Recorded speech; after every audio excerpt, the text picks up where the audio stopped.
Bueno, llegamos a calcular entonces la presión dinámica. Cuando veamos los pasos que teníamos que dar para llegar a la presión de diseño, decíamos que en el medio íbamos a llegar a calcular primero la presión dinámica y después de calcular la presión dinámica con otros factores llegábamos a calcular la presión de diseño. Entonces acá llegamos a calcular la presión dinámica. ¿Cómo se calcula la presión dinámica? Bueno, con la expresión 13 que figura ahí, la presión dinámica se simboliza con K sub z, evaluada a la altura z, a una cierta altura z, y tiene los diferentes factores que ya veníamos explicando.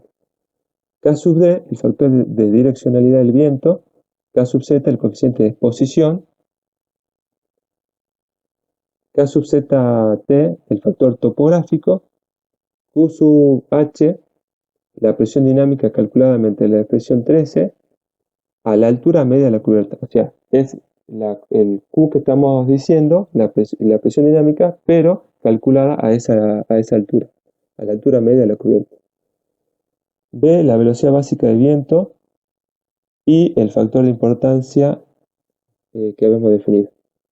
Se debe usar el coeficiente numérico 0,613 que está en la expresión, excepto donde se disponga de suficiente dato climático como para justificar la selección de un valor diferente. O sea, si se justifica en la memoria de cálculo, teniendo otros datos climáticos, haciendo todo un proceso estadístico para eso, se puede justificar otro valor. Pero si no, utilizamos el factor constante 0,613.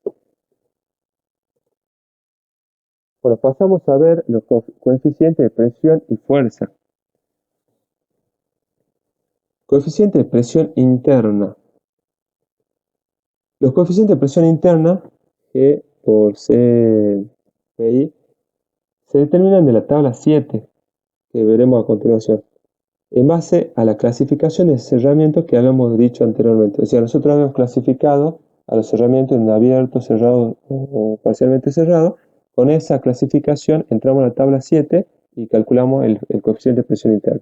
Después tenemos un factor de reducción para edificios de gran volumen. O sea, si tenemos un edificio donde no hay separaciones y tiene un gran volumen, podemos tener un factor de reducción como con la expresión que tenemos aquí, que es la expresión 14. Vemos la tabla 7 para calcular el coeficiente de presión interna. Ingresamos en la primera columna la clasificación de cerramiento, edificio abierto, parcialmente cerrado, cerrado. Y en la segunda columna tenemos ya el coeficiente de presión interna, perdón, y los diferentes valores que toma según la clasificación de cerramiento. Vemos las notas. Nota 1. Los signos más y menos significan presiones actuando hacia y desde la superficie interna. Nota 2. Los valores de coeficiente de presión interna se deben usar con K sub z o K sub h como se especifica en el artículo 5.12. Ya sabemos que K sub z es para cada valor de z y K sub h para el valor de h, es decir, la altura media de cubierta. Nota 3. Para determinar los requisitos de carga crítica para la condición apropiada se deben considerar dos casos. Caso 1, un valor positivo aplicado a toda la superficie interna. Caso 2, un valor negativo aplicado a toda la superficie interna. Es por eso que en la tabla hay dos valores en el caso de edificio parcialmente cerrado o edificio cerrado.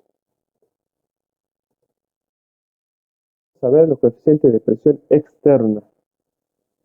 Bueno, lo tenemos para sistemas principales y para componentes y revestimiento. Y después vemos los coeficientes de fuerza, que lo utilizaremos más adelante.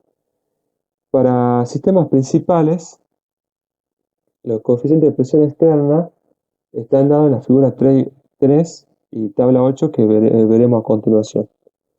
Las combinaciones de factor de efecto de ráfaga, el G, y coeficiente de presión externa están dados en la figura 4 para edificios de baja altura. Los valores de coeficiente de presión y el factor de efecto de ráfaga en figura 4 no deben separarse, que es para edificios de baja altura. Para componente y revestimiento.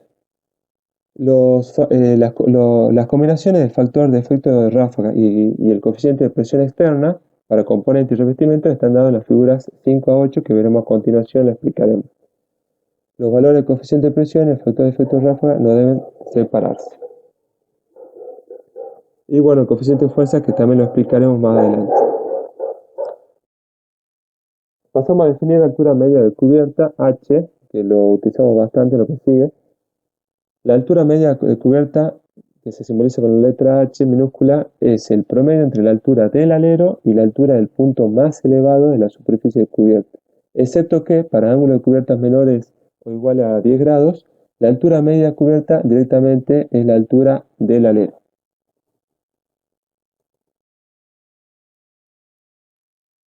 Bueno, definimos área efectiva de viento, necesitamos esta definición. El área usada para determinar